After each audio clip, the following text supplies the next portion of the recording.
Imagine this. You are standing barefoot on a warm Mesopotamian night, 4,500 years ago. The air smells of river mud and burning cedar. Above you, the sky is a black bowl pierced by 1,000,000 cold stars. And somewhere in that darkness, a red wanderer, the ancients called Nibiru, is sliding closer, unseen by modern telescopes, yet remembered in every nightmare we ever had about the end of the world. Tonight we return to the cradle of our species, to the moment when gods walked the earth like tyrants, and the first cities rose from the dust on the backs of a people who were never meant to be free. Tonight we ask the question that still keeps scholars awake and conspiracy theorists feverish. What if everything we call civilization is not our invention, but their inheritance? And what if the proof is already carved in stone, waiting for the one secret that will only be whispered in the final minute of this journey? The year is 1853. A low moon bleeds silver across the Iraqi desert south of Baghdad, turning the Euphrates into a blade of black glass. A Bedouin shepherd, Hanan, barefoot and wrapped in rags, has let his sheep wander while he climbs a strange mound the locals avoid after dusk. They call it Tel Alam, Hill of Meat, because every spring the wind flays the sand and the ground weeps red pottery like fresh wounds. Tonight, the mound is restless. A warm wind moves over it, the way breath moves over embers. Hanan digs his staff into the slope and feels the earth sigh, a slow exhalation held for 4,000 years. He kneels, scrapes with cracked fingers, and strikes something smooth and deliberate. A corner of baked clay. He works faster, heart suddenly loud in his ears. More fragments appear, then an edge. Then an entire tablet the size of a prayer rug, its face crowded with tiny wedge marks that look like frantic bird tracks across wet mud. He lifts it into moonlight. The signs catch the glow and, for one heartbeat, shimmer as if remembering the kiln that birthed them.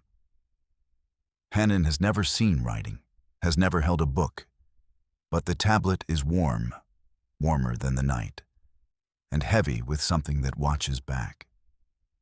He whispers the old prayer against jinn, yet cannot let go. In his calloused thumb's tracing, the wedges rearrange themselves like stars sliding into a forbidden pattern. He does not know he cradles a fragment of the Enuma Elish, the Babylonian song of creation itself. How the heavens were split from chaos, how gods were born screaming, and how, much later, those gods would shape mankind from clay and divine blood for reasons colder than any desert night. Far away, a young Englishman named Rawlinson will one day ride here because an Ottoman governor mutters about a shepherd and a stone that speaks. Silver coins will change hands, and the tablet will sail to London. But tonight, it belongs only to Hanan and the moon. He sits cross-legged on the breathing hill, sheep forgotten, while above him, a faint red star the ancients once tracked with terror glimmers on the horizon for the first time in centuries. The sky remembers what we buried, and it is about to speak again, one broken piece of clay at a time. 4,000 years before Hanan lifted that glowing tablet, another man stands on a wall and feels the same night pressing against his skin. Gilgamesh, king of Uruk, 2/3 divine, 1/3 trembling mortal, climbs the highest tower of his city just before dawn.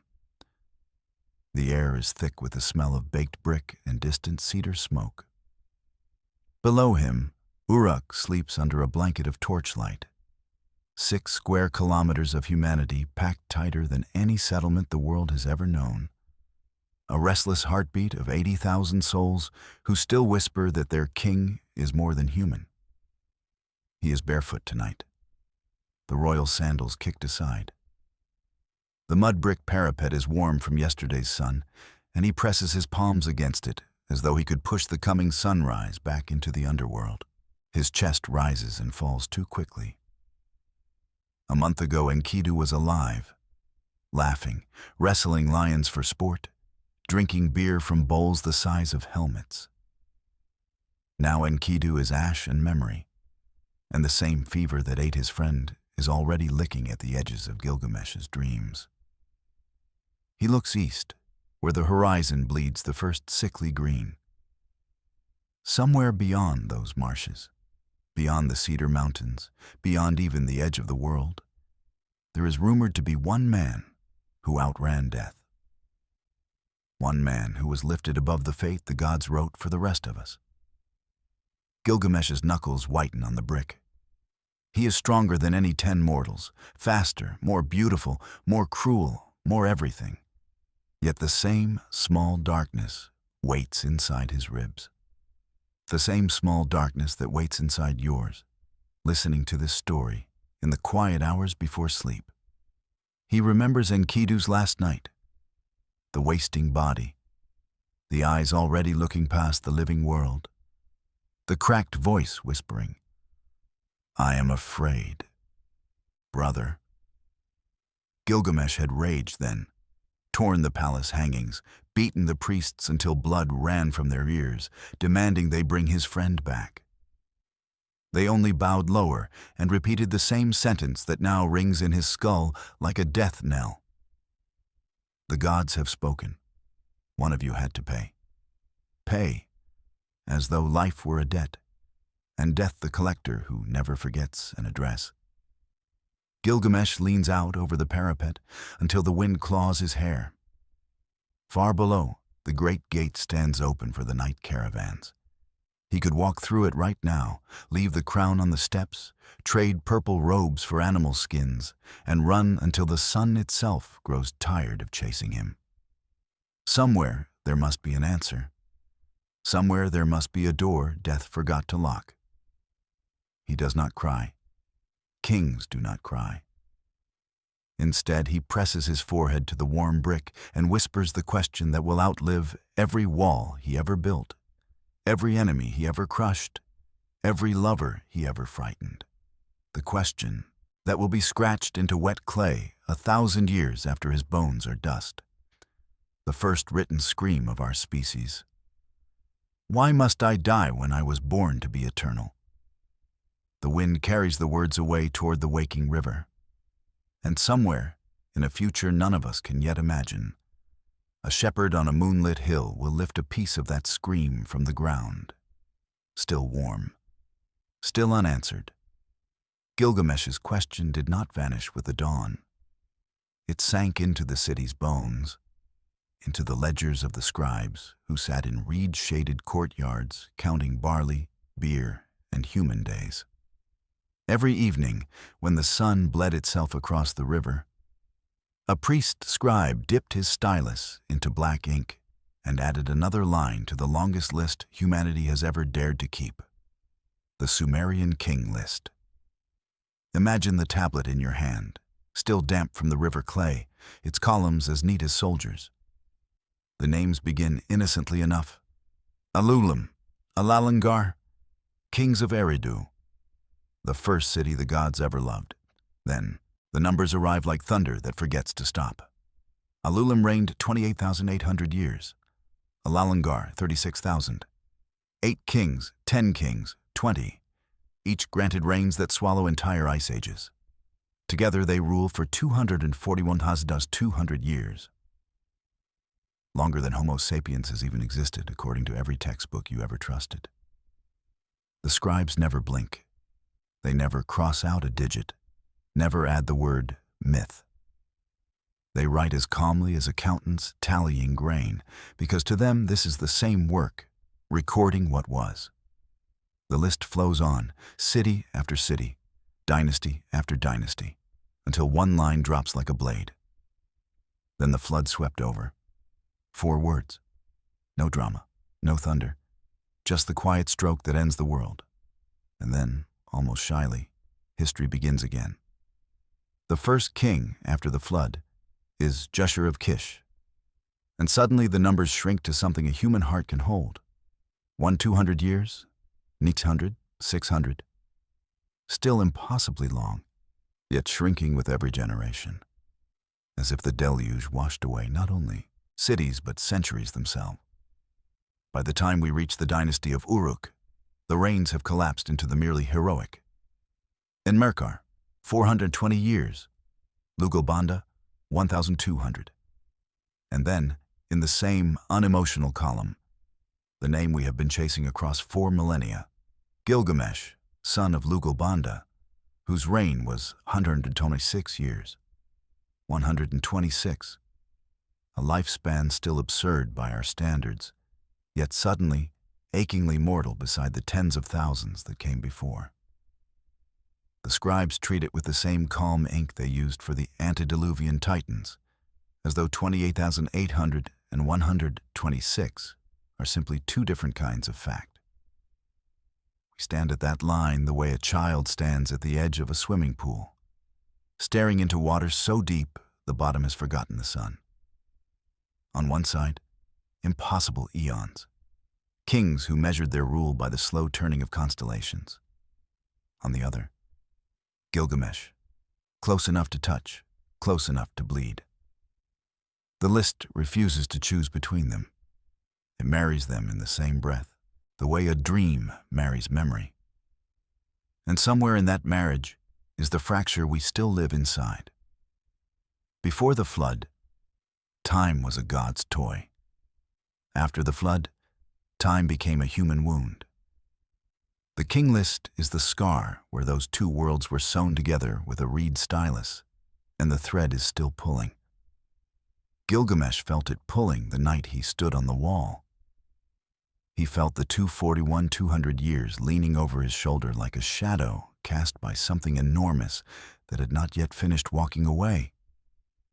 He felt the 126 years tightening around his throat like a noose made of ordinary sunrises. The scribes, bless their obsessive hearts, simply wrote it all down and handed the tablet to the next generation, the way a dying man hands his terrified son the keys to a house that is already on fire. Years after Gilgamesh vanished into the wilderness, chasing a rumor of immortality, the city he left behind kept breathing.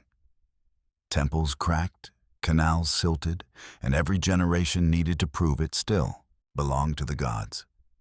In the holy district of Nippur, the great sanctuary of Enlil, one particular building, the Tumul, the exalted mound, kept falling into ruin and being rebuilt like a promise that refused to die. The priests kept meticulous records. Who paid for the bricks? Who supplied the bitumen? Who carried the baskets of earth? One of those records, scratched onto a thick clay prism around 1800 BCE, is so dull it should have crumbled to dust with boredom. It lists kings the way a quartermaster lists onions. Aga of Kish rebuilt the Tumul. Meskiagnuna of Uruk rebuilt the Tumul. Then, in the same flat bureaucratic voice, it drops the sentence that still makes archaeologists catch their breath. Gilgamesh, son of Lugalbanda, built the wall of the Tumul and the wall of Nippur. No thunder, no fanfare. Just a construction receipt, the ancient equivalent of a yellowed invoice tucked behind a radiator. Gilgamesh and his son Ur-Nungal, yes, the same boy the epic mentions only in passing, personally financed and supervised the repair of Enlil's favorite shrine. They hauled bitumen, baked bricks, paid the corvée laborers in bread and beer, then signed the bottom of the ledger like any other mortal contractor. Imagine this scene. The same man who once wrestled Enkidu in the streets, who cut down the cedar forest and laughed at goddesses, now stands in the dust of Nippur with a clay tablet and a stylus, arguing with a priest about the price of reeds. The same hands that once held the dying Enkidu now smear wet clay across a prism, pressing his seal ring into the corner the way a modern CEO initials an expense report. The gods are watching, the scribes are watching, and Gilgamesh, terrified of death, allergic to obscurity, is making sure his name will be read aloud every time some future priest recites the repairs. And it worked. 3,500 years later, when German excavators pulled that prism from the ruins in 1896, the name was still perfectly legible, still defiant. The ink had become the clay itself. Gilgamesh had signed his mortality in the one medium that outlasts flesh. Bureaucracy. That single line is a scalpel. It slices straight through the haze of legend and touches warm skin. The epic can call him two-thirds divine, all it likes.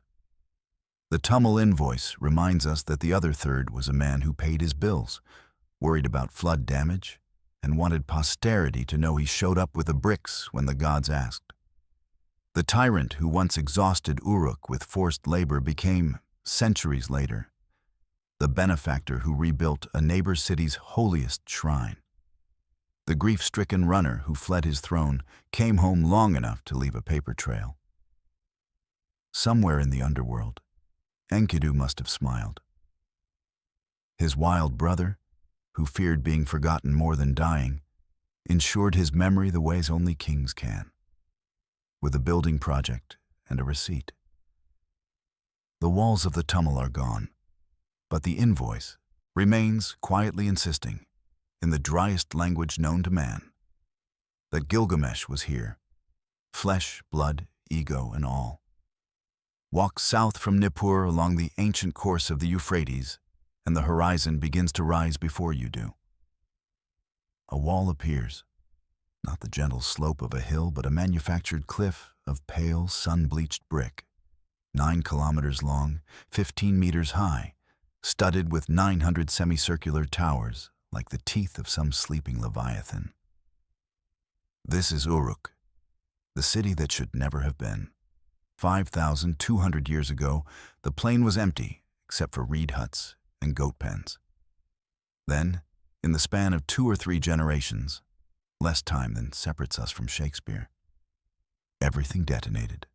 6 square kilometers of planned streets, canals, and courtyards erupted from the mud.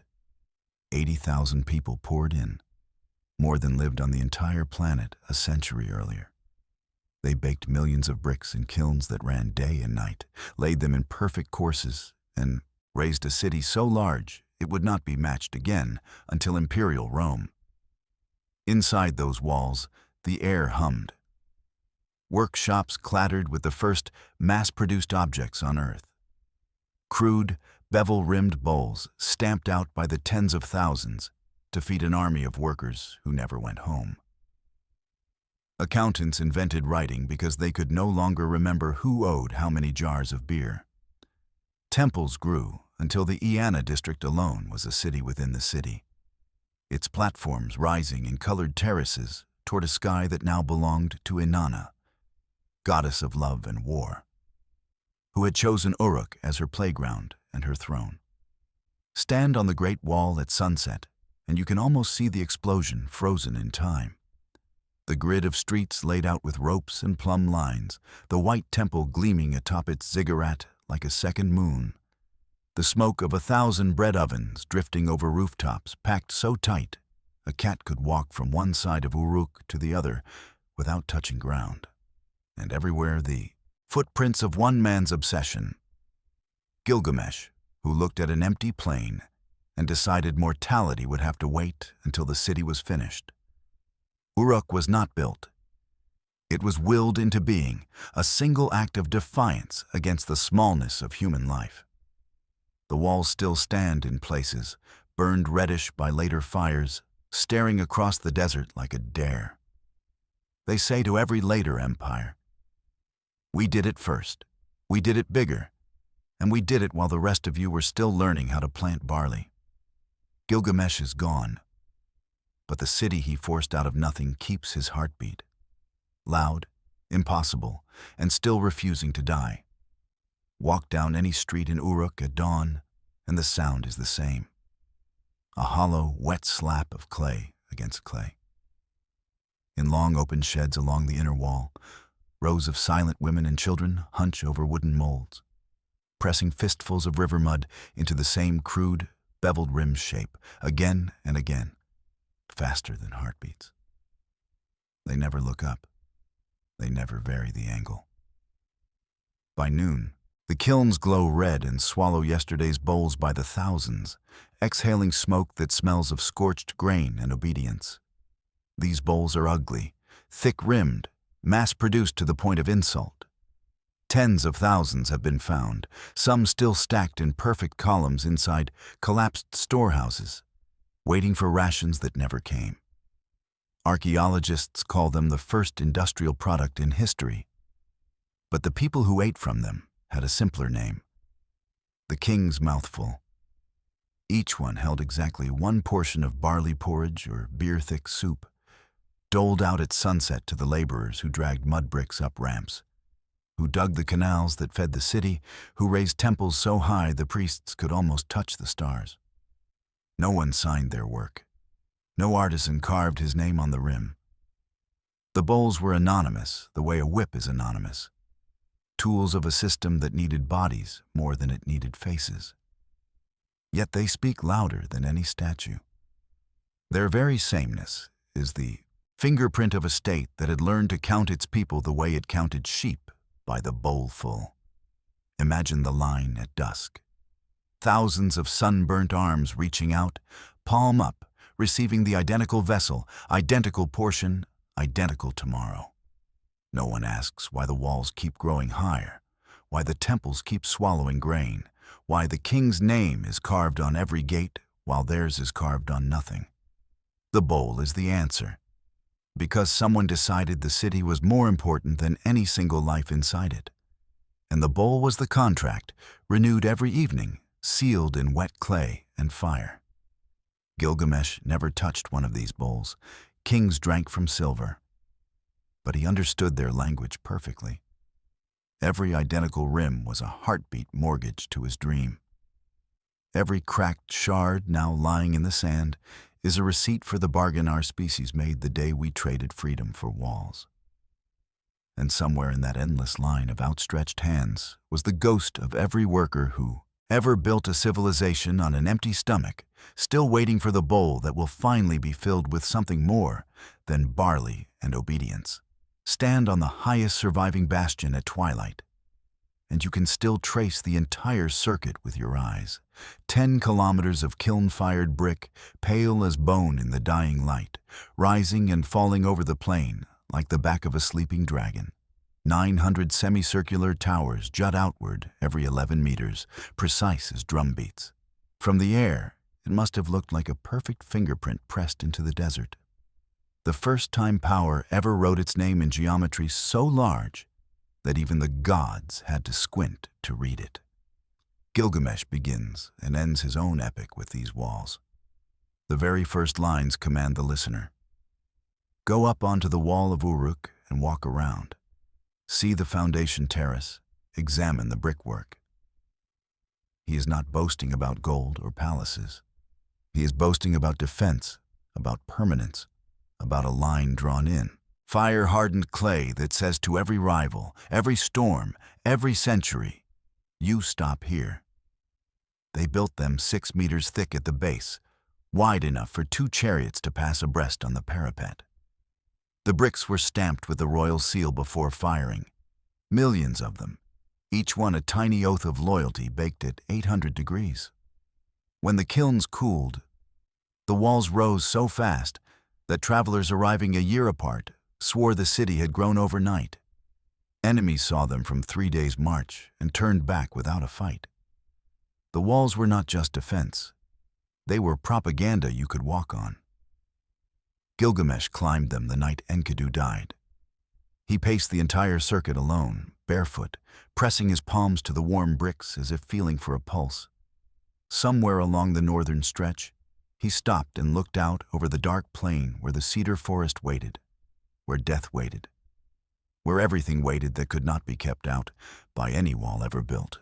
The towers stood silent, useless against the one enemy they were never designed to repel.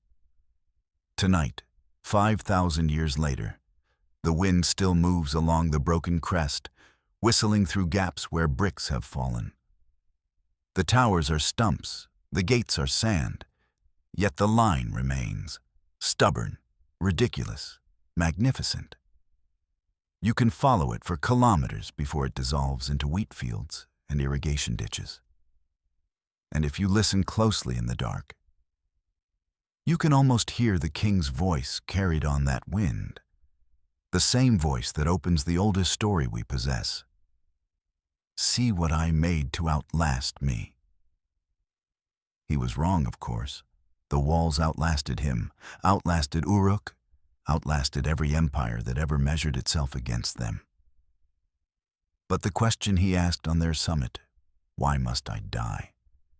is still walking the parapet tonight, barefoot and restless, looking for a gate that death forgot to close. Years after Gilgamesh's walls crumbled into their own footprints, other kings rose and fell, and the libraries of Ashurbanipal in Nineveh and the scribal schools of Nippur grew fat with tablets. Shelves of sun-dried clay lined cool corridors, contracts, hymns, star charts, and the 11, later 12 tablets that carried Gilgamesh's grief across the centuries. They were never meant to last.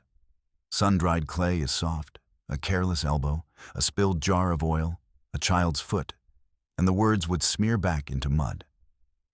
Then, in 612 BCE, the armies of Babylon and Media breached Nineveh's walls. They put the palace to the torch. Cedar beams a cubit thick roared into the night, collapsing roofs, crushing furniture, turning corridors into furnaces. Heat surged through the library. The flames that were meant to erase memory did the opposite. They fired 25,000 tablets at 900 degrees for hours, longer than any kilnmaster would dare. The soft clay hissed, cracked, and hardened into terracotta as unbreakable as pottery. When the smoke cleared and the looters picked through the ashes, they kicked aside what looked like broken bricks. They never noticed that each shard carried tiny wedge-shaped scars, stories, laws, laments, now fused forever into ceramic. The fire that destroyed an empire accidentally saved its voice. Centuries later, when Austin Henry Layard and Hormuzd Rassam dug into the ruined palace mound at Kuyunjik, they found corridors paved with these accidental ceramics. They shipped crate after crate to London, the British Museum's basement filled with what looked like rubble until George Smith, a banknote engraver with no degree and too much curiosity, began fitting the pieces together under gaslight. Every shard he turned over was still warm with the same fire that had tried to kill it. Tonight, in a quiet gallery behind bulletproof glass, you can stand inches from tablet 11. Touch is forbidden, but lean close and you can almost smell the smoke trapped inside the clay. The same heat that devoured Nineveh's glory is the reason Gilgamesh's tears reached us at all. The story was murdered and resurrected in a single night of flame. Every great library since, Alexandria, Baghdad, Sarajevo, has burned trying to forget. Every time, a few tablets slip through the inferno and wake up immortal. The words that survive are never the ones kings meant to preserve. They are the ones the fire itself chooses. Gilgamesh begged for permanence on his walls of brick. He never imagined permanence would come wearing the soot of an enemy torch. Close your eyes now, listener. Somewhere in the dark, an ancient library is always burning. And somewhere else, a quiet room is always being filled with its unbreakable ashes. The story keeps dying so it can keep being born, and the smoke still smells of cedar and grief. In the dim basement of the British Museum, November 1872, a 29-year-old engraver named George Smith sits alone under a single gas lamp. His coat is off, his collar undone, his fingers black with ancient soot. He has been matching fragments for months, fitting broken syllables the way a jeweler fits shards of a shattered vase.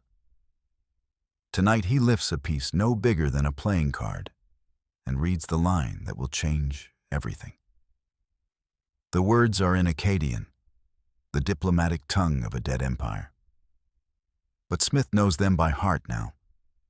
The hero, Atrahasis, or Utnapishtim, the names blur, is speaking to the gods. A storm is coming, a flood. The man is told to tear down his house and build a boat. Take aboard the seed of all living things. Smith's pulse stutters. He has read Genesis 100 times. He knows the cadence of Noah like a hymn. But this tablet was fired centuries before Moses was born. He reads on, faster, lips moving. The boat is sealed with pitch. The flood lasts 6 days and 7 nights. Birds are sent out, dove, swallow, raven. The parallels are so exact, his vision tunnels. When he reaches the line where the gods cowered like dogs at the devastation they themselves unleashed, the room tilts. He stands too quickly, knocking over a stack of trays. Fragments scatter like startled birds. Smith staggers into the corridor, clutching the tablet to his chest. Colleagues find him minutes later, pale and trembling, repeating the same sentence. I am the first man to read this since the world ended. The curator thinks he has gone mad. Smith can barely speak. He has just discovered that the Bible's most famous story is an echo, not an origin. The deluge was remembered in clay a full millennium earlier, and the memory is rawer, stranger.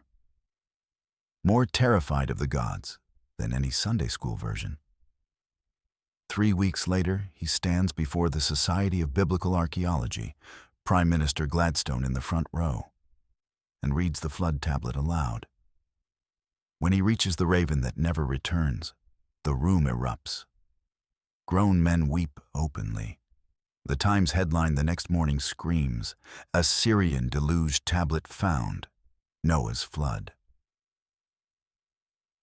1,000 years older than Moses, Smith becomes famous. Overnight, a working-class engraver who outran every Oxford Dawn. Yet every night afterward, he returns to the basement alone. He sits beneath the same lamp, running his thumb across the scorched cuneiform, whispering the same question Gilgamesh once whispered on the walls of Uruk. If even the gods were frightened of what they did to us, what chance do the rest of us have? The tablet never answers. It only waits, warm from an ancient fire, for the next pair of trembling hands. The scribes never let us forget the fraction.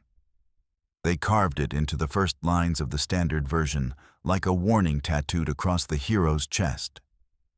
Gilgamesh, 2/3 divine, 1/3 human. Not half and half, never a clean split. 2/3 God, 1/3 terror.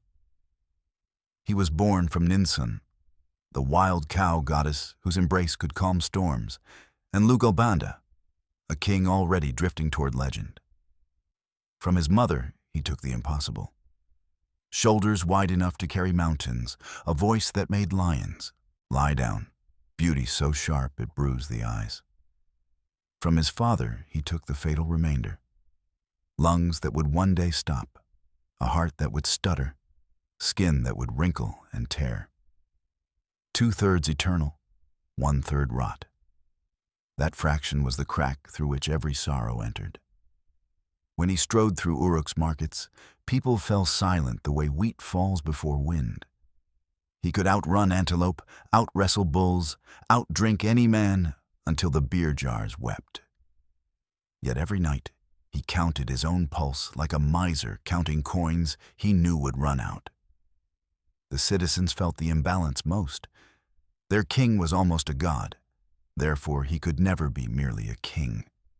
He took their sons for his labor gangs, their daughters for his bed, their sleep for his endless building projects, because only constant motion kept the 1/3 mortal from catching up. A perfect god would have been distant, serene. A perfect mortal would have been accountable. Gilgamesh was neither. He was the dangerous in-between. Close enough to touch, powerful enough to destroy, fragile enough to dread tomorrow. When Enkidu finally matched him, strength for strength, breath for breath, Gilgamesh wept in the dust of their first embrace. For one shining moment, the fraction balanced. Two almost gods holding each other up, canceling each other's loneliness.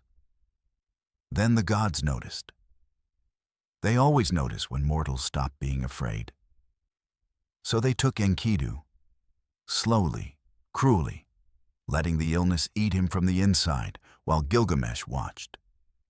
And in that watching, the fraction reversed. The 2/3 divine crumbled.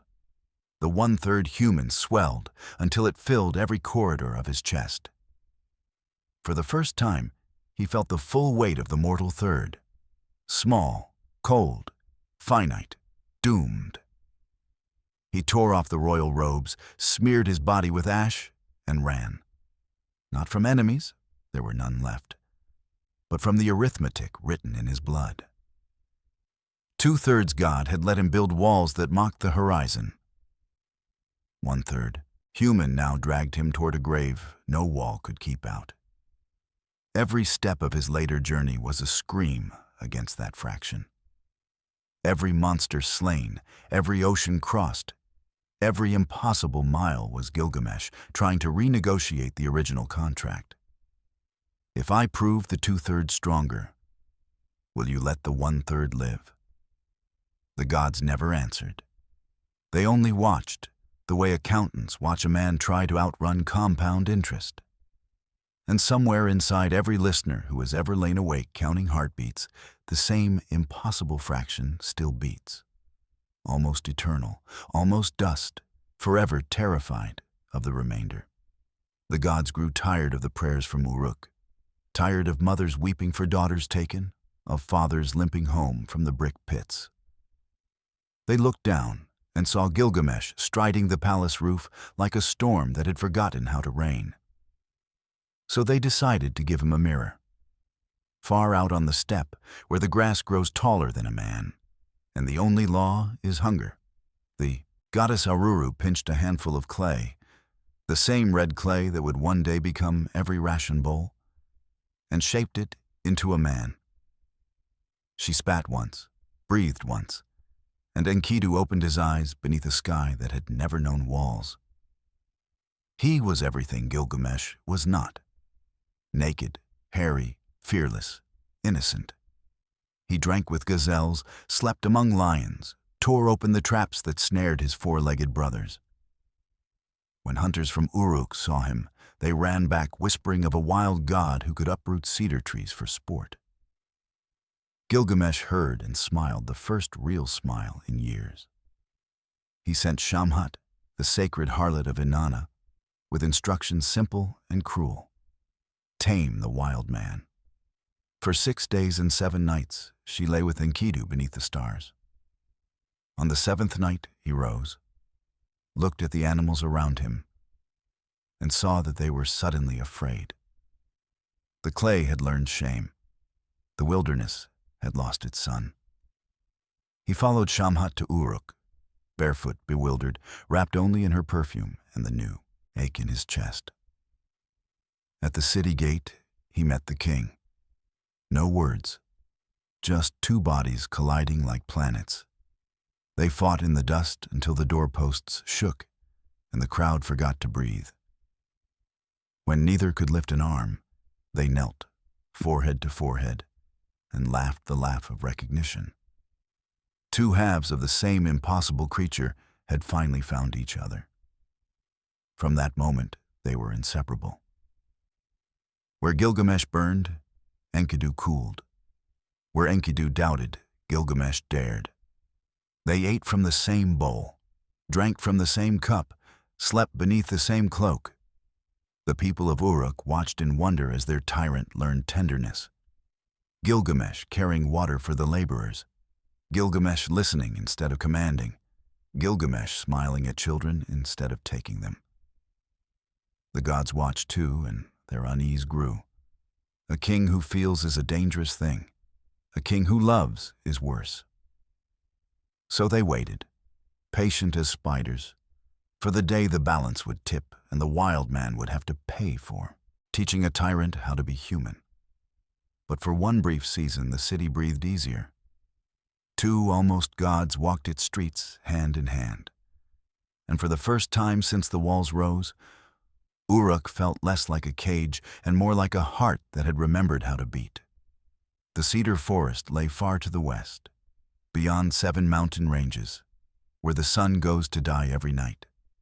Its trees were older than the flood, taller than any ziggurat, their trunks so thick 20 men linking arms could not embrace one. Their resin smelled of eternity. Gilgamesh wanted them, not for ships or palaces. He wanted to carve his name into something that would never rot. Enkidu tried to warn him. He had drunk from those springs as a wild man. He knew the hush that falls when you step beneath those boughs. Humbaba guards it, he said, voice low. His roar is the flood.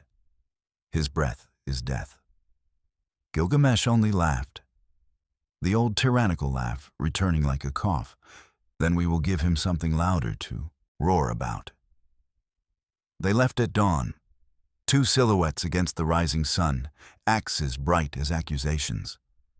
For weeks they marched, sharing bread, sharing silence, sharing the same dream of glory. When they finally reached the forest edge, the cedars closed above them like a second sky. The air grew thick, green, watchful. Birds stopped singing. Even the wind held its breath. Humbaba came at dusk on the 7th day, huge and terrible, his face a map of every nightmare the gods ever had. He did not speak at first. He simply roared, and the roar was the sound of mountains splitting. Trees bent away. Gilgamesh felt his knees loosen for the first time in his life. Then Enkidu stepped forward, placed a steady hand on his brother's shoulder, and roared back. Not with volume, but with something fiercer. Refusal. They fought until moonlight dripped red from the axes. Shamash sent 13 great winds to blind the monster. When Humbaba fell at last, his final breath rattled like a dying world. Gilgamesh raised the axe for the killing stroke, but Enkidu stayed his hand. Let him speak, he said. Humbaba's voice, when it came, was small. You have taken everything. The forest will remember. They cut the tallest cedar anyway. They bound the trunks with ropes of bronze and began the long drag home, singing as men sing when they believe they have conquered fear. The gods listened from their high seats and did not sing. Enlil's face darkened. Anu turned away. In the silence between heartbeats, they passed sentence. One of the pair must pay for the insult to the natural order. Gilgamesh never noticed the mark settle on Enkidu's shoulder that night. Black as cedar resin, shaped like a door that only opens one way. He was too busy counting the trees, measuring immortality in bored feet. The forest, older than sorrow, closed behind them without a sound, already forgetting the names of the men who had wounded it. Only the wind remembered, moving through the stumps they left behind, whispering the same word over and over. Hubris, hubris, hubris, all the way back to Uruk. They returned to Uruk, dragging cedar trunks thick as temple columns, singing so loudly the walls themselves seemed to echo. Women scattered flowers from the rooftops. Children ran alongside the heroes, touching Enkidu's hairy arm as if it were a talisman. Gilgamesh strode at the front, chest bare, cedar crown on his head, drunk on the smell of resin and victory. He looked, for the first time since Enkidu's arrival, almost happy. Then Ishtar looked down from her temple balcony, and desire struck her like lightning. She leaned over the parapet, breasts framed by lapis lazuli beads, and offered herself in a voice sweet as date wine. Come, Gilgamesh, be my lover. I will give you a chariot of gold and lapis. Kings will kneel, your sheep will bear twins. The city fell silent, waiting for the answer every god already knew.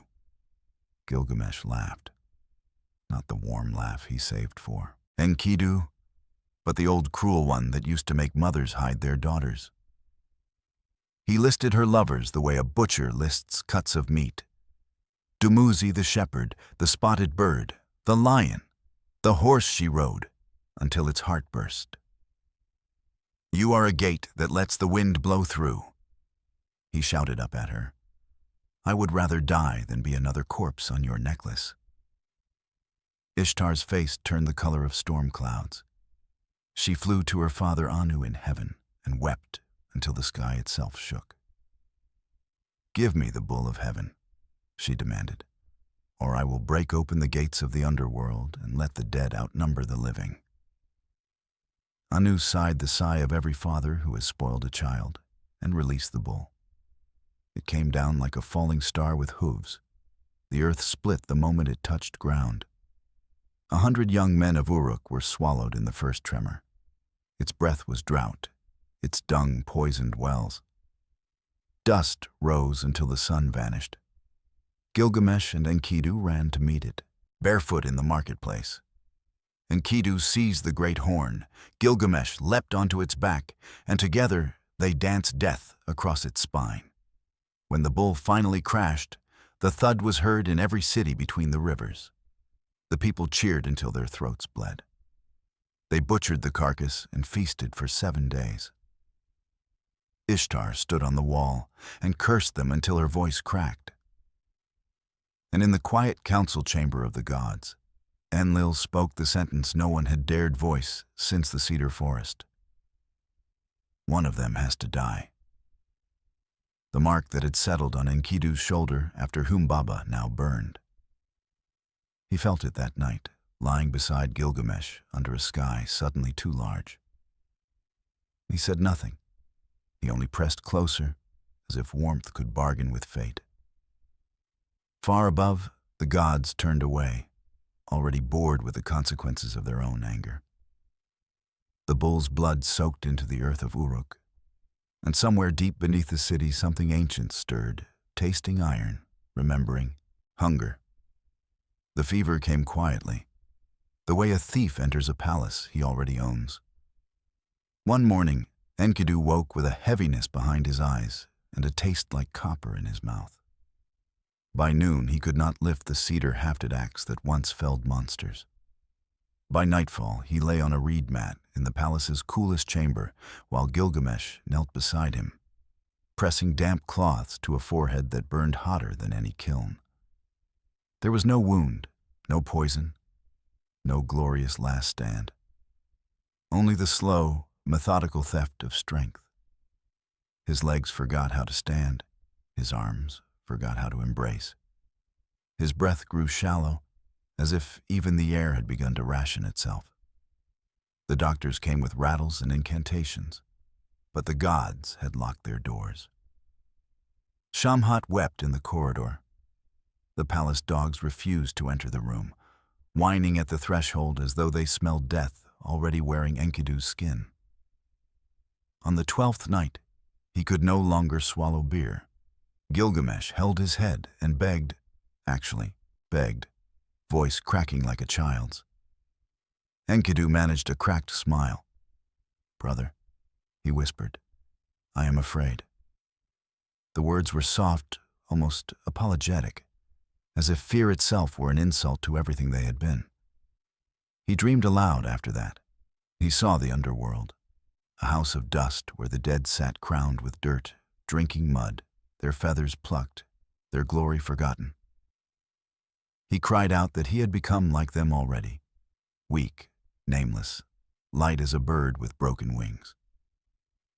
Gilgamesh tried to hush him, but Enkidu clutched his wrist with the last of his strength and made him listen. "When I am gone," he rasped, "you will be alone again. Promise me you will not go mad." Gilgamesh promised nothing. He only rocked his dying friend the way a mother rocks a child who will never wake.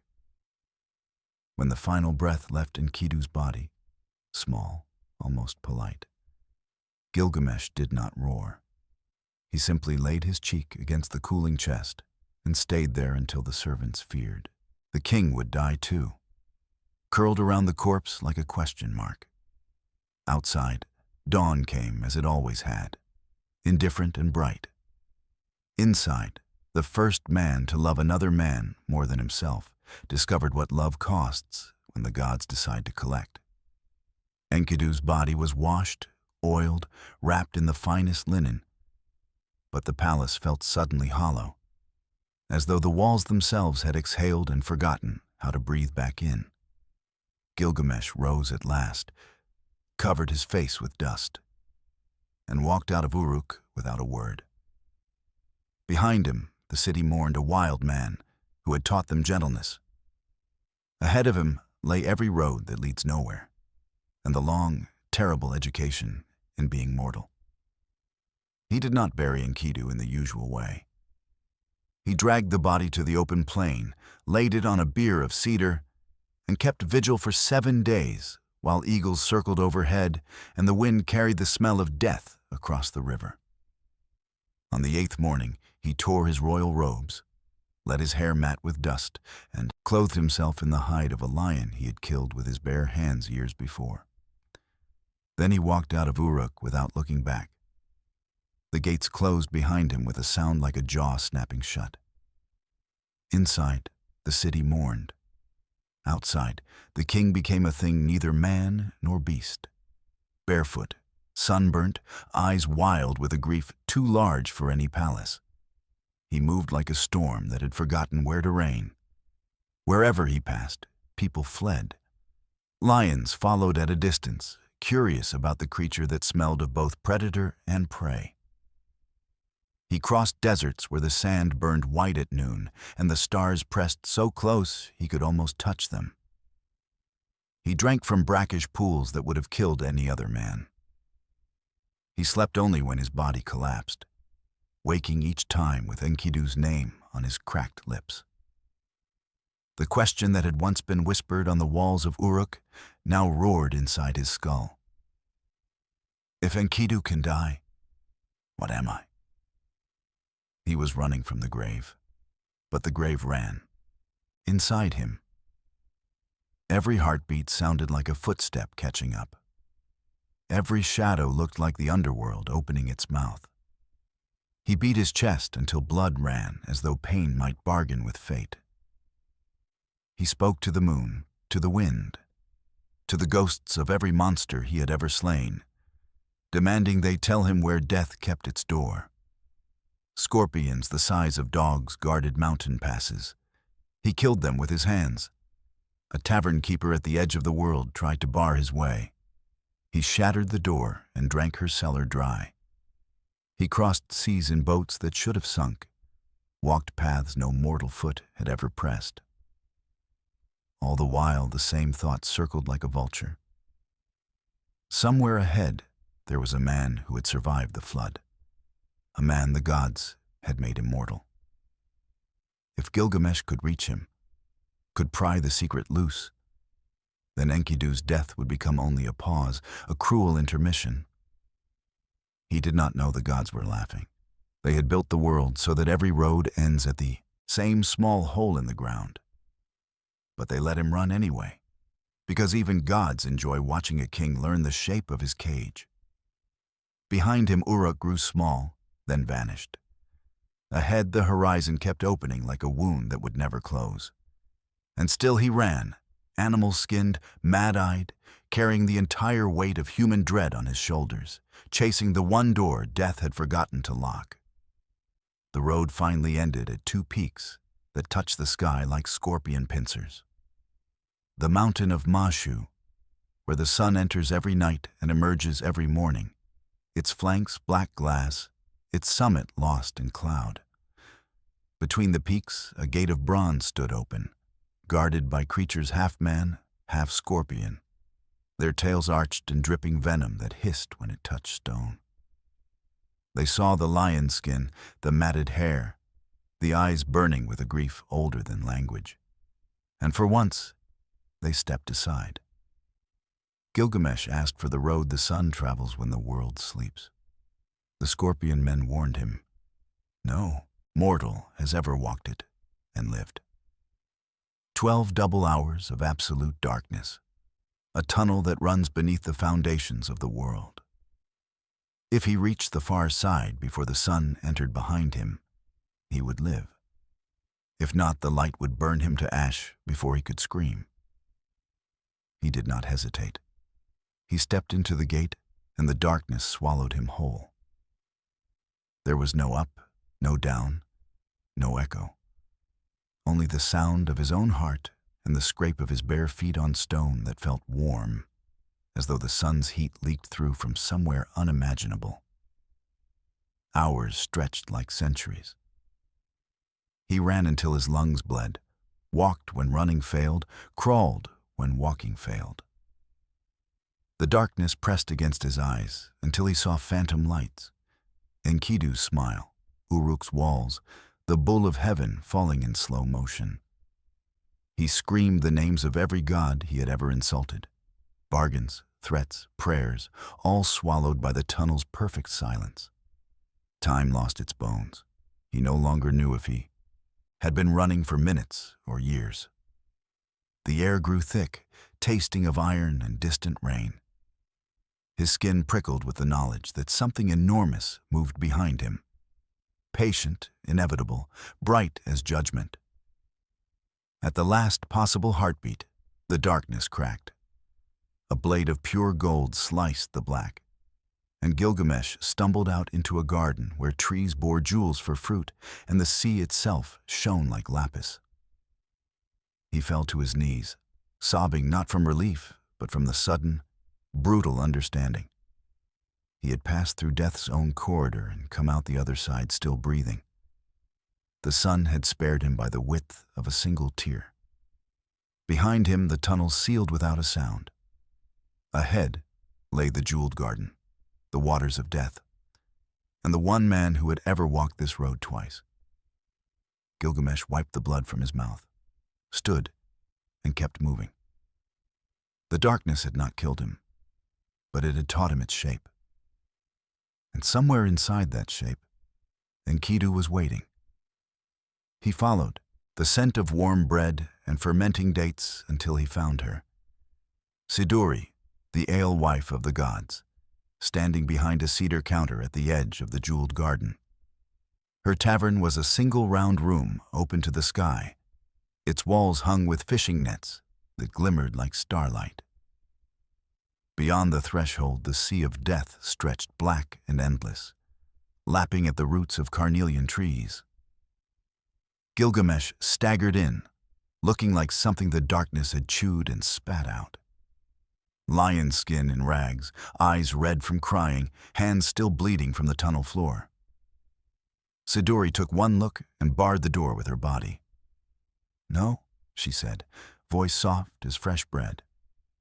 "You smell of graves and bad decisions. Drink first, then we talk." She poured thick date beer into a clay cup and pushed it across the counter. He drank it in a single pull, then another, then slammed the cup down hard enough to crack it. "I need to cross the waters," he rasped. "Utnapishtim knows the secret. Tell me the way." Siduri studied him the way a mother studies a child who has broken every toy and still demands another. Then she spoke the gentlest, most devastating words ever carved in cuneiform. "Gilgamesh, where are you hurrying? The life you pursue you will never find. When the gods created mankind, they allotted death to mankind, but kept life in their own hands. As for you, fill your belly, make merry day and night. Dance, play, let your clothes be clean, your head washed, bathe in water. Cherish the child who holds your hand. Let your wife delight in your embrace. This is the task of mankind." She said it without cruelty, the way one tells a drowning man the river is wider than he thinks. Gilgamesh stood frozen, cup trembling in his fist. For one heartbeat, the tavern smelled only of warm beer and distant flowers, and the sea of death was quiet. He saw it then, Enkidu laughing in the sunlight, Uruk's children running after them with garlands, the simple, terrible beauty of days that end. Then the vision shattered. He hurled the cup against the wall and roared that he would cross the sea anyway, that he would tear immortality from Utnapishtim's throat if he had to. Siduri sighed, wiped her hands on her apron, and pointed to the far shore barely visible on the horizon. Ur-Shanabi's boat is over there, she said.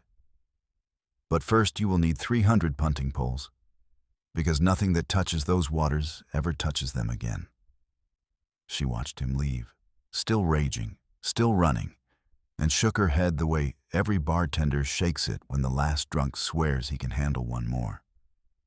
Behind him, the tavern door swung shut, and the scent of warm bread lingered a moment longer, trying to follow the man who had just refused the only immortality any of us are ever offered. Ur-Shanabi waited on the far shore, like a man who had seen every kind of fool arrive at the edge of the world. His boat was small, black, tar-sealed, and powered by things Gilgamesh had never seen before. The stone charms, smooth basalt figures that leapt into the water and pulled the boat forward as if alive. Ur-Shanabi took one look at the lion-skinned madman dripping with grief and sighed. "You're late," he said, "and you're loud. Sit in the stern and keep your hands off everything." Gilgamesh obeyed for exactly 3 heartbeats. Then the sight of those stone charms moving without oars snapped something inside him.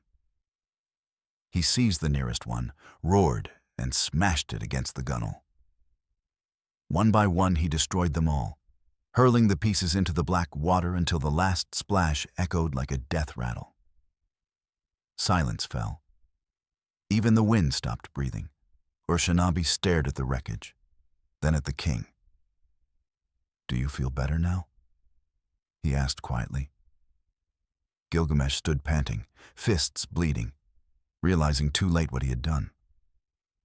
The ferryman shook his head. Those were the only things that could touch the waters of death without dissolving. Now you have 2 choices. Turn back or cut 300 new punting poles, each 60 cubits long, and push us across yourself. 1 pole per push. 1 drop of water on your skin and you become mist. Gilgamesh did not argue. He walked into the forest of jewel trees and began to swing the bronze axe that had once felled Humbaba. For days the sound of chopping rang out like slow thunder. Trees of carnelian and lapis crashed around him, each trunk straight and perfect, each cut a penance. Sweat mixed with tears he refused to acknowledge. When the pile reached 300, he bound them into bundles, carried them on shoulders already raw, and loaded the boat in silence. Ur-Shanabi watched without comment. When they finally cast off, Gilgamesh stood in the boove, pushing with 1 pole after another, discarding each the moment it touched the black water, and began to hiss. 300 times he bent, thrust, straightened, felt his spine scream. 300 times he watched the pole shrink to a glowing stub and vanish.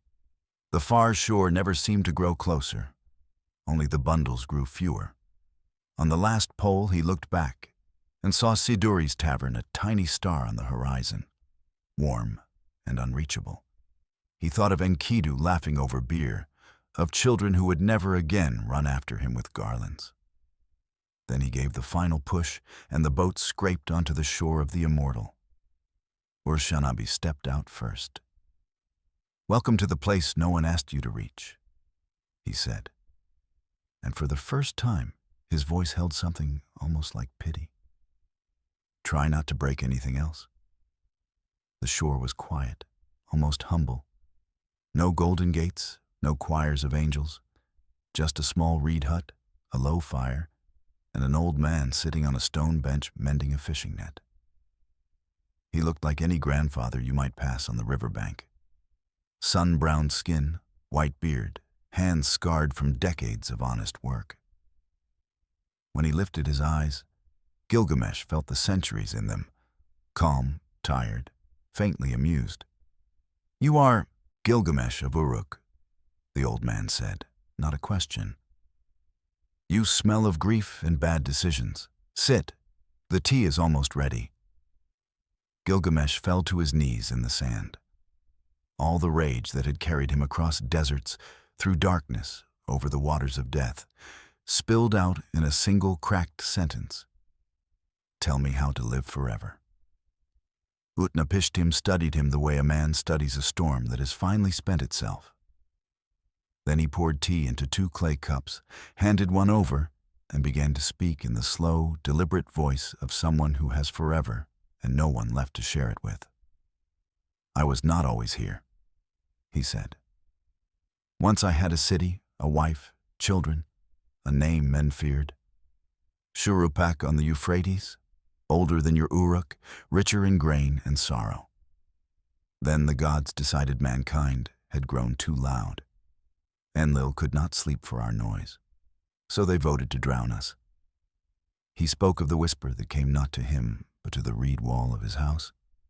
Wall, listen, tear down your house and build a boat. He spoke of 6 days and 7 nights, when the sky fell like a mountain, when even the gods cowered in terror at what they had unleashed. He spoke of the silence afterward, when the only sound was his own heart and the slow drip of water from the roof of the world. When the flood ended, he continued, Enlil was furious that anything breathed, but Enki argued for mercy. So they touched my forehead and my wife's and said, previously Utnapishtim was human. Henceforth he shall be like us. They sent us here, to the mouth of the rivers, where the sun rises on nothing but water and memory. Gilgamesh listened, fists clenched so tight the cup cracked in his hand. Then give me the secret, he whispered. Make me like you. Utnapishtim smiled, the saddest smile in all literature. There is no secret, child, only a whim of frightened gods who regretted their own cruelty once. Immortality is not a prize. It is a sentence. He gestured at the empty horizon.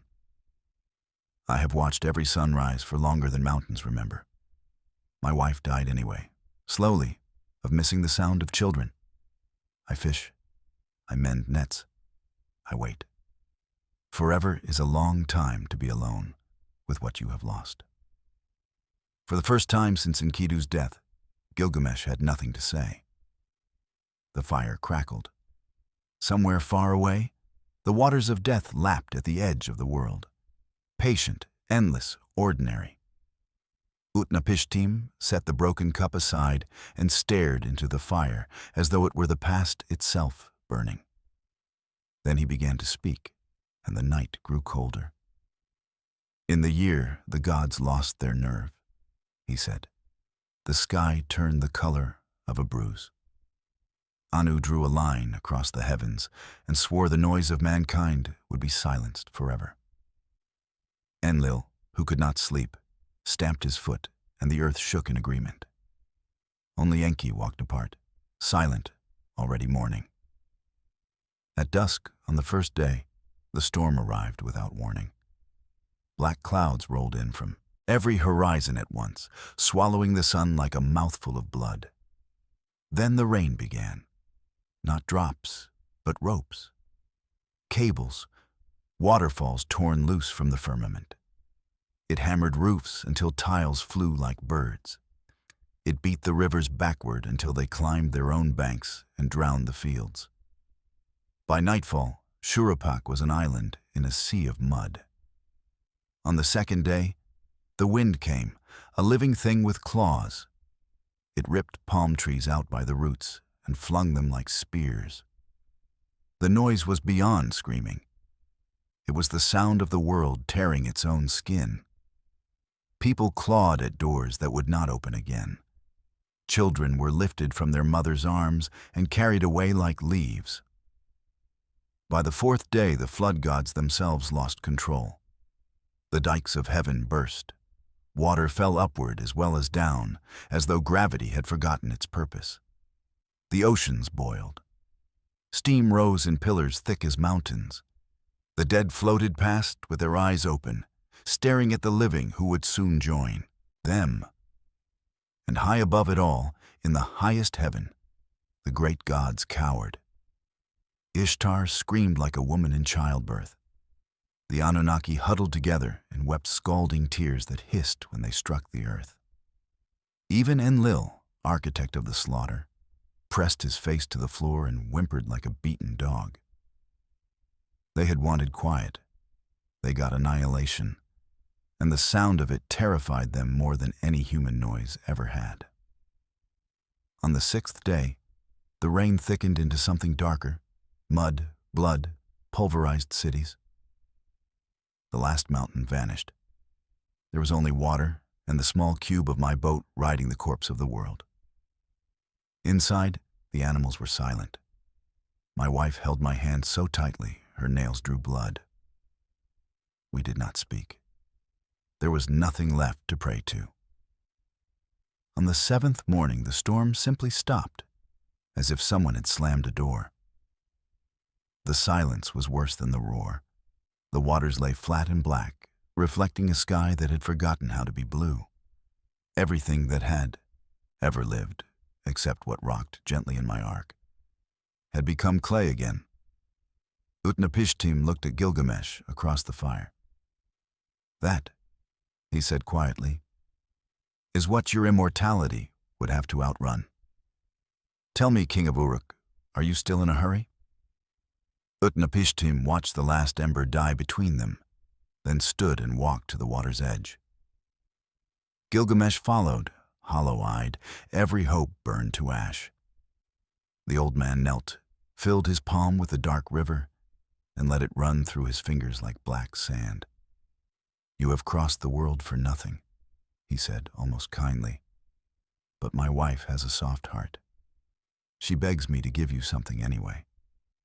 He told Gilgamesh of a plant that grows deep beneath the sweet waters of a distant spring. A plant with thorns like a rose and leaves that glow like moonlight on snow. "It will not make you immortal," he warned, "but it will pull the years from your body like burrs from a cloak. You will be young again once. That is all man has ever been granted." Gilgamesh did not wait for dawn. He tied stones to his feet, took a breath that felt like forgiveness, and sank.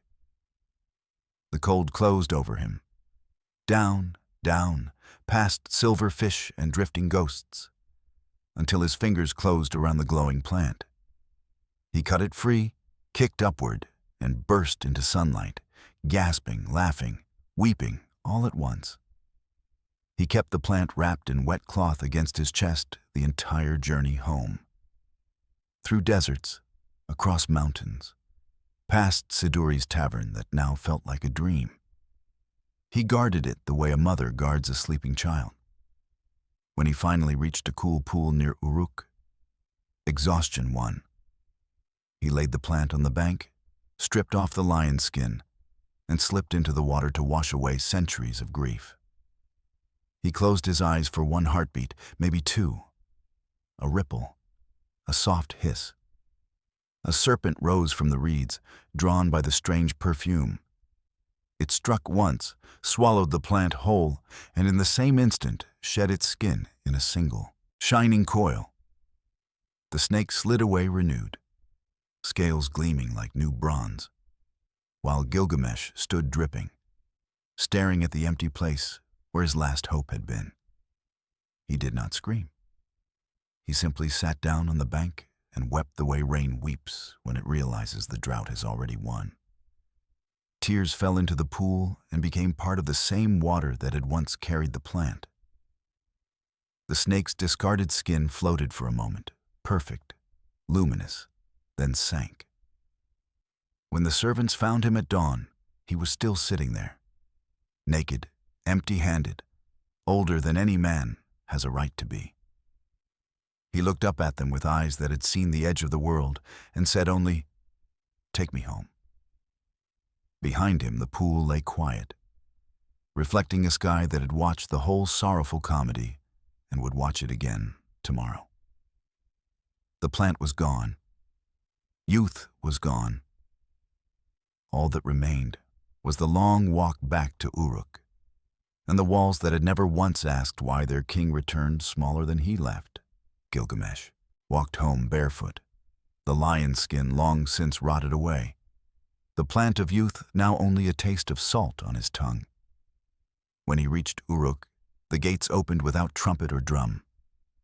The people saw their king, thin, gray, eyes like empty wells, and they understood the journey had taken more than it gave. He climbed the great wall at sunset and stood where he once stood with Enkidu. Only now the wind carried no laughter. He looked up at the first stars and finally asked the question he had carried since the Scorpion Gate. Who decided we must die? The answer was written in the sky itself, in the cold, perfect order of the wandering stars and the Sumerians called Anunnaki, those of heaven who came down to earth. Not distant spirits of cloud and thunder, but beings of flesh and calculation who sat in a celestial council chamber that looked suspiciously like a boardroom carved from lapis lazuli. Anu presided, remote as a chairman. Enlil kept the minutes, impatient, allergic to noise. Enki alone voted against most motions, but even he obeyed the majority when it counted. They had created mankind the way a modern company creates a subsidiary, to solve a labor problem. The junior gods, the Agigi, had rebelled after millennia of digging canals and hauling mud bricks. Enlil wanted them punished. Enki proposed a cheaper workforce. They slaughtered one of the rebels, a god named Wei-Ilu who had intelligence, mixed his blood with river clay, and shaped us in assembly line wombs tended by the birth goddess Mami. Our purpose was printed on every cell. Work so the gods can rest. We were never children in their eyes, only assets. Temples were payroll offices. Sacrifices were dividend payments. When the assets grew too numerous and too loud, Enlil moved to liquidate the company. Enki leaked the merger plan to a single shareholder, Utnapishtim, and saved the seed stock. The rest of humanity was written off as a bad quarter. Gilgamesh understood it now. Every wall he had built, every cedar he had stolen, every lover he had taken or refused, had happened inside a cage whose bars were invisible only because they were made of divine accounting. The Anunnaki did not hate us. Hatred would have required interest. They simply managed a resource that had learned to speak, to grieve, to ask why.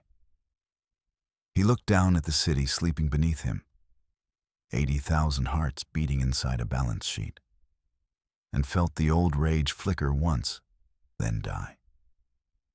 The gods were not cruel. They were owners, and owners do not negotiate with inventory. A small wind moved across the parapet, carrying the scent of river mud and distant rain. Gilgamesh closed his eyes, and for the first time since Enkidu's death, did not fight the night. Somewhere above, the Anunnaki turned another page in their eternal ledger and moved on to the next agenda item, never noticing that one of their assets had finally read the fine print. Gilgamesh stayed on the wall until the sun cleared the horizon and the city stirred beneath him like a beast remembering its chains. Then he did something no scribe ever recorded. He climbed down, walked to the temple of Marduk, and asked the priests to show him the star charts burned into lapis tablets older than Uruk itself. They unrolled the sky before him, constellations drawn as bulls, scorpions, archers. And there, marked with a single red wedge, was the name that would one day terrify millions, Nibiru. The priests spoke softly, the way men speak of a sleeping lion. It is not a planet, the oldest said. It is the crossing, the place where the path of the sun, the path of the moon, and the paths of the 5 wanderers all meet once a year at the hinge of heaven. Marduk set it there when he slew Tiamat and ordered the chaos. Nibiru is the ferry, the ford, the still point that keeps every star in its proper furrow. When it stands at zenith on the summer solstice, the calendar is true, the king is legitimate, the gods are content. Gilgamesh traced the red wedge with a trembling finger. He had crossed the world searching for a rogue destroyer, a red planet of vengeance. Instead, he found a celestial traffic light, a quiet policeman of the sky whose only job was to make sure nothing ever wandered off course again. The priests continued. Every 50 years, the pole star itself drifted, and a new star inherited the name Nibiru, the way one priest passes the sacred staff to another. Jupiter had worn it once, then Mercury, then a bright star in the dragon's tail. The name never meant doom. It meant order, balance, the gentle hand on the tiller of time. He laughed then, a sound like pottery breaking. All the terror that had chased him across deserts and under mountains had been a misunderstanding of grammar. The Anunnaki had never needed a planet-sized battering ram. They already owned the quiet point that kept the universe from spinning apart. He left the temple lighter, almost dizzy. The sky above Uruk was the same sky that had watched Enkidu die, the same sky that had refused him the plant of youth. Yet suddenly, it felt less like a lid and more like a promise. Somewhere up there, a small red mark moved across the charts every year, unnoticed by anyone except priests and shepherds, making sure the seasons returned, the rivers rose, the barley grew. Gilgamesh looked at his city, 80,000 replacement workers still asleep, and understood at last. The greatest tyranny was not a coming catastrophe. It was the calm, eternal order that never needed to threaten because it never changed. Nibiru was not coming to destroy the world. Nibiru had already arrived centuries ago, and its name was simply Tuesday, Wednesday, harvest, tax, birth, death, sunrise. He climbed back to the wall and greeted the morning like a man who had mistaken a librarian for an assassin. The crossing kept crossing, quietly, faithfully, forever. And humanity kept walking beneath it, heads bowed, carrying the burden. The gods had voted to give us the day the Igigi laid down their shovels. The walls of Uruk still stood when, in 1976, a soft-spoken man in New York pressed print on a manuscript that would detonate louder than any flood. Zechariah Sitchin, raised on Bible stories in Palestine, trained in ancient Hebrew, self-taught in cuneiform, looked at the same tablets Gilgamesh had once stared at and saw something no priest of Marduk ever intended: spaceships. He opened the Enuma Elish and read Tiamat not as primordial chaos, but as a watery superplanet smashed to pieces in a cosmic collision. He read Nibiru not as the quiet crossing point, but as a rogue world on a 3,600-year elliptical orbit. Its inhabitants, the Anunnaki, desperate for gold to repair their dying atmosphere. He read the Igigi revolt and the creation of mankind, and heard not divine labor politics, but an extraterrestrial mining operation gone wrong. The clay that became Adam was Homo erectus upgraded in a test tube by a scientist named Enki.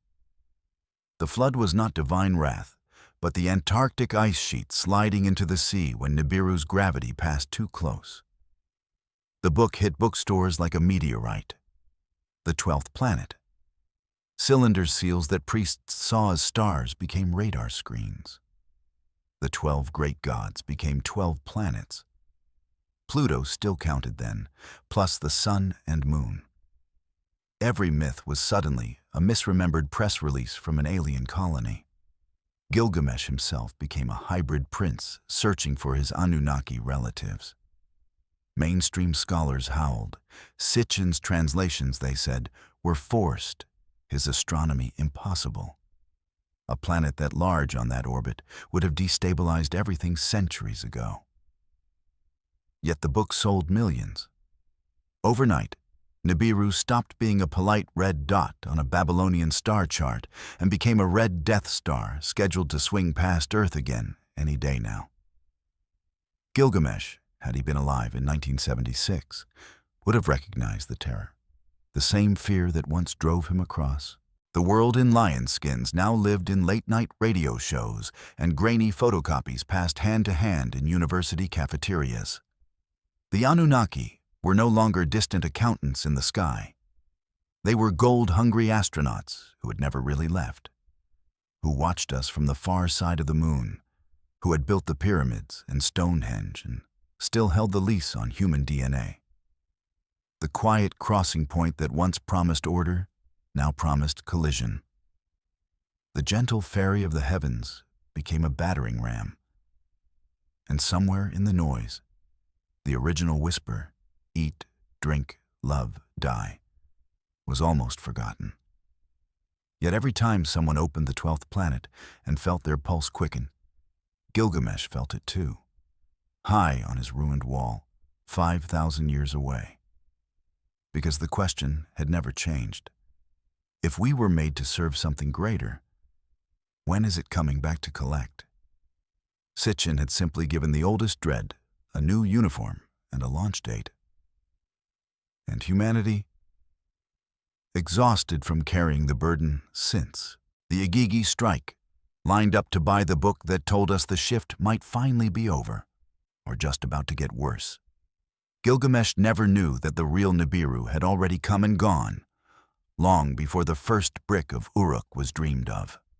12,800 years ago, the Earth was sliding out of its Ice Age winter. Glaciers retreated, forests marched north, and a new kind of human, taller, cleverer, painting caves with star maps, hunted mammoths across a green North America. Then, in a single afternoon, the sky caught fire. Fragments of a disintegrating comet, some the size of cities, rained down in a glowing arc from the Great Lakes to the North Sea. They struck the ice sheet at 20 times the speed of sound. In seconds, 2 million square kilometers of ice flashed into superheated steam. Shock waves flattened forests for 1,000 kilometers. Trillion-degree firestorms sucked the air from lungs and painted the stratosphere black with soot. Temperatures in the north plunged 15 degrees overnight. The Younger Dryas had begun. Where the fragments hit, the ground itself melted into glass. Nanodiamonds, harder than any earthly stone, condensed from the carbon of vaporized trees. A razor-thin black mat of charcoal and iridium spread across 4 continents like a funeral shroud. Beneath it, the bones of mammoths, saber-tooths, giant sloths, all snapped and scorched as if flash-frozen mid-scream. Above it, nothing. The megafauna were gone in a heartbeat. The Clovis hunters vanished from the record the same week. Then came the meltwater. A quadrillion gallons of ice water roared into the Atlantic, shutting down the ocean conveyor. Europe froze while the South burned. Sea levels jumped 10 meters in months. Coastal civilizations, if any existed, were erased so cleanly we still argue whether they were ever there. For 200 years the planet staggered. Droughts, megafloods, centuries of winter and summer. When the dust finally settled, the survivors told stories of a time when the sky fell, when fire and ice traded places, when the gods tried to kill the world and only just failed. Those stories became Gilgamesh's flood, Noah's flood, Deucalion's flood, Manu's flood, 500 versions whispered around campfires that still smelled of smoke older than memory. The black mat became the biblical pitch. The nano-demons became the rainbow promise. The comet became the angry god, or the passing planet, or the serpent that stole the plant of youth. Standing on his wall, Gilgamesh felt the tremor of that ancient impact in his bones without knowing why. Every culture that crawled out of the Younger Dryas carried the same scar. A terror that the sky might fall again, that the order we call civilization is only a brief pause between catastrophes. The Anunnaki never needed a returning planet. They had already sent their messenger once, a silent swarm of fire and ice that rewrote the world in a single afternoon. And somewhere in the black mat beneath our feet The receipt is still warm. The black mat cooled. The ice returned for 1,000 cruel years, then retreated again. And when the sun finally came back for good, strange men and women appeared at the edges of the hunter-gatherer camps. They arrived alone or in pairs, bearded, cloaked in hides no local animal had ever worn, carrying seeds of wheat and barley in leather pouches and knowledge that should have taken centuries to earn. They spoke little, but what they said changed everything. They showed frightened bands how to plant instead of chase, how to stack mud bricks into walls that laughed at wind, how to read the moon's face and predict the river's temper. They drew perfect circles on the ground and said, "Here will stand a city." Then they walked on, leaving the circle to fill itself with people. We call them the Apkallu and Sumer, the 7 sages, fish-tailed wise men who rose from the sea after the flood to teach writing, law, and plowing. In India, they were the Saptarishi. In Egypt, followers of Thoth. In Mesoamerica, the bearded stranger Quetzalcoatl. Same story, different accent. Survivors who carried the memory of a world that had known cities before the sky fell. Were they refugees from a drowned Ice Age civilization, fleeing inland as the seas rose 100 meters in their grandparents' lifetime? Did they watch their own Uruk equivalent slide beneath black water, clutching only the most portable treasures, seed corn, star maps, the secret of bronze? Or were they simply the cleverest farmers who happened to be in the right valley when the climate finally turned kind again, and memory made gods of them? Göbekli Tepe whispers the first answer. 11,600 years ago, while the Younger Dryas still gnawed the north, someone in southern Turkey raised 20-ton T-shaped pillars into perfect circles, carved them with foxes, scorpions, and warning hands, then deliberately buried the whole complex under a hill of their own, rubble. A message? A library sealed against the next flood. The hunters who built it had no villages, no pottery, no crops, yet they moved stones heavier than anything Gilgamesh ever lifted. Then they vanished, leaving the hill like a time capsule addressed to whoever came after the ice. Gilgamesh met their echo in the antediluvian kings of the Sumerian list. Alulim, who reigned 800 years. Alulgar, Enmenlu-Ana. Names too long for human tongues, reigns too long for human hearts, yet written in the same ink as his own 126 years. They were the ones who taught the post-flood children how to begin again. They were the reason writing appeared suddenly, fully formed, like a gift left on the doorstep after the storm. He understood now, standing on the wall at dusk. The seed of civilization was not invented in Uruk. It was carried there, terrified and wet, by people who had already watched the world end once and were determined it would not end twice. Every brick he laid, every ration, bowl, every cuneiform sign was a thank you note to ghosts who never asked for thanks. The survivors kept walking, and the world kept following. Long before Uruk, before even the first barley field, a low hill rose in what is now southern Turkey. The people who came there had no villages, no chiefs, no pots. They hunted gazelle with flint-tipped spears and followed the great herds across a world still shaking off the Younger Dryas frost. Yet one morning, they began to dig. They quarried limestone bedrock with stone picks, shaped T-shaped pillars taller than 2 men and heavier than 20 mammoths. They dragged them upright into perfect circles, 20, 30, 40 pillars in each ring, facing inward like silent judges. They carved the stone with life. Foxes leaping, scorpions poised, vultures tearing at headless men, hands raised as if to say stop. On one pillar, a comet streaks across the sky, its tail split into 13 rays. The exact number of fragments scientists now count in the Younger Dryas impact swarm. They worked for generations, building enclosure after enclosure, each more precise than the last. Then, when the carvings were finished and the circles complete, they did the strangest thing of all.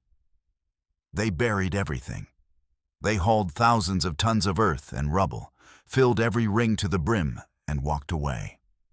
No bodies, no offerings, no trace of daily life. Just the temples and the deliberate grave. 11,600 years later, when Klaus Schmidt brushed the dirt from the first T-pillar in 1994, the world gasped. These were supposed to be primitive hunter-gatherers. Yet here was architecture that demanded astronomers, engineers, a calendar, and a reason strong enough to move mountains of stone and then hide them forever.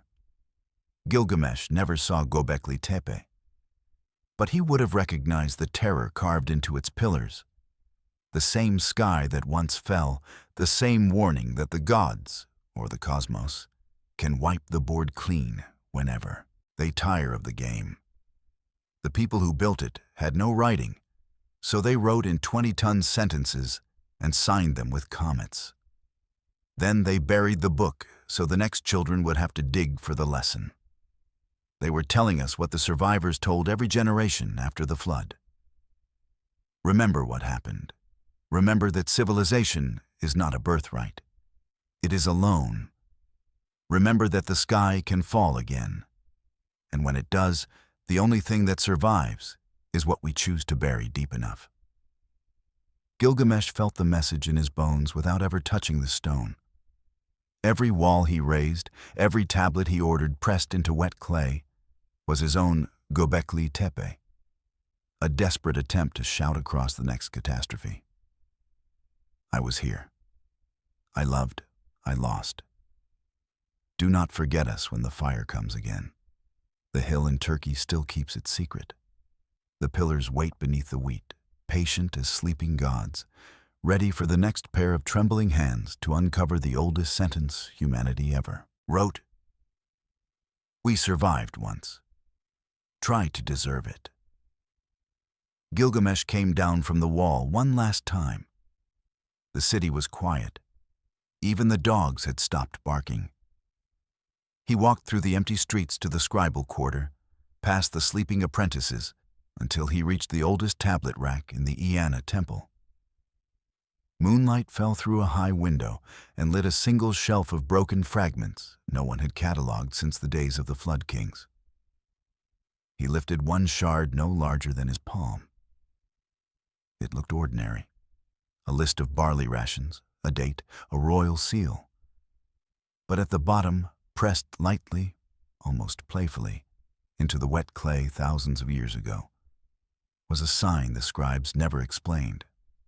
A tiny 8-pointed star inside a circle, the symbol for God, followed by the sign for house, followed by the sign for man. Together they read, in the most literal translation possible, God House Man, or more freely, the gods moved in with us. He found the same mark on 37 other tablets scattered through the archives. On the Sumerian king list beside the antediluvian rains, on the Tumul inscription beside his own name, on the flood story beside Utnapishtim's boat. Always small, always in the margin, always ignored. A graffiti tag left by someone who knew the shelves would outlast every empire. Gilgamesh stood in the moonlight, holding the shard, and felt the years collapse. The Anunnaki had never returned to Nibiru. They had simply stepped down from their thrones, shed the radiance that hurt human eyes, and walked among the replacement workers they once voted to drown. Some became the Apkallu sages who taught writing and plowing. Some married into the bloodlines of the first cities. Some simply waited, patient as DNA, for the long game to play itself out. He thought of his own mother Ninsun, Lady Wild Cow, whose embrace calmed storms and whose eyes sometimes looked older than the rivers. He thought of the impossible longevity in his own veins, 126. Years when most men crumbled at 50. 2/3 divine, 1/3 human. The fraction was never a metaphor. It was a receipt. Outside, the first hint of dawn touched the ziggurat. Gilgamesh placed the shard back on the shelf exactly where he found it, for the next pair of trembling hands. Then he walked to the great gate, laid his palm against the warm brick one final time, and spoke aloud the sentence the tablets had been trying to whisper since the first fire hardened them. They never left. They just changed their address. The wind carried the words up the wall, over the rooftops, into the waking sky, where a small red crossing point still moved faithfully across the heavens, keeping time for a species that had never been alone. Gilgamesh smiled, small, tired, almost peaceful, and went home to die. Good night.